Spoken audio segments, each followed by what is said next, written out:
क्या पवन सिंह और ज्योति सिंह के रिश्ते पूर्ण तरह ठीक हो गए? क्या पवन सिंह और ज्योति सिंह में सब कुछ आज के समय में ठीक चल रहा है? नमस्कार, प्रणाम। भोजपुरी स्पीड न्यूज में रउरा सभे के तहे दिल से स्वागत अभिनंदन बा। जी हाँ, बता देहल चाहत हई, भोजपुरी इंडस्ट्री के बहुत सुंदर गायक व अभिनेता पवन सिंह जी और उनकर दूसर की पत्नी ज्योति सिंह के एगो फोटो सोशल मीडिया पर तेजी से वायरल हो रहल बा। जौना फोटो में पवन सिंह जी के दूसर की पत्नी ज्योति सिंह जी हरा कलर के साड़ी में नजर आवतारी। वहाँ में पवन सिंह जी ज्योति सिंह के मांग में सिंदूर लगावत नजर आ रहल बारन।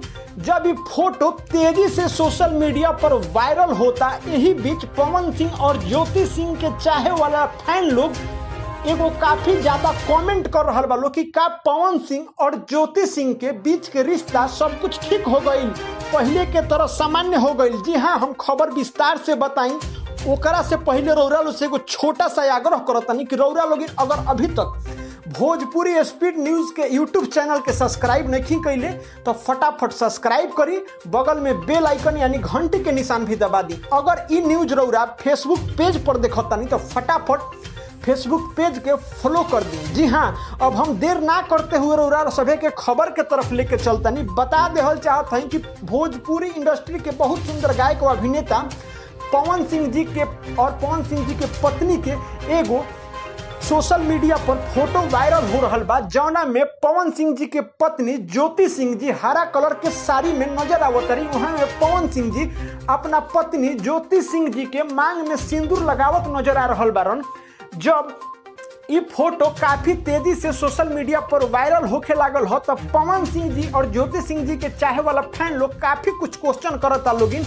ये क्वेश्चन करे के मुख्य वजह ई बावे कि बीते कुछ दिन पहले पवन सिंह जी और ज्योति सिंह जी के तरफ से आरा स्थित व्यवहार न्यायालय में एगो तलाकनामा अर्जी दायर भइल रहल, जौना में पवन सिंह जी साफ साफ शब्द में ज्योति सिंह से अलग होके के डिमांड कइले रहल। जी हाँ, हालांकि पवन सिंह जी के और ज्योति सिंह जी के जज के तरफ से आरा स्थित कोर्ट में जज के तरफ से कहल गई रहे कि आप लोग एक बार ये रिश्ता के बारे में बढ़िया से सोच समझ ली और ये रिश्ता के कोशिश करी कि रिश्ता सुधर जाओ, जौन बीच के गलतफहमी बा उ दूर हो जाओ।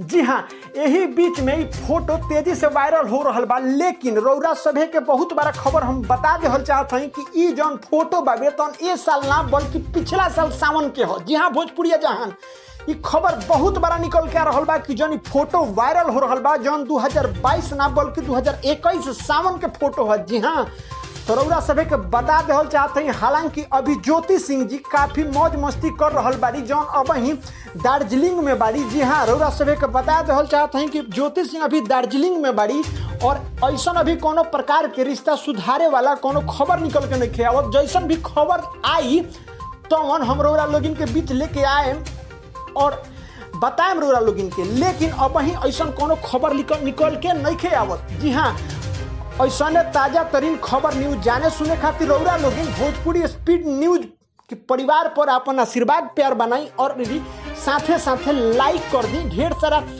शेयर करी और अपन राय एक कमेंट बॉक्स में जरूर बता के जाएं। जी हाँ, नमस्कार, प्रणाम, जय भोजपुरी।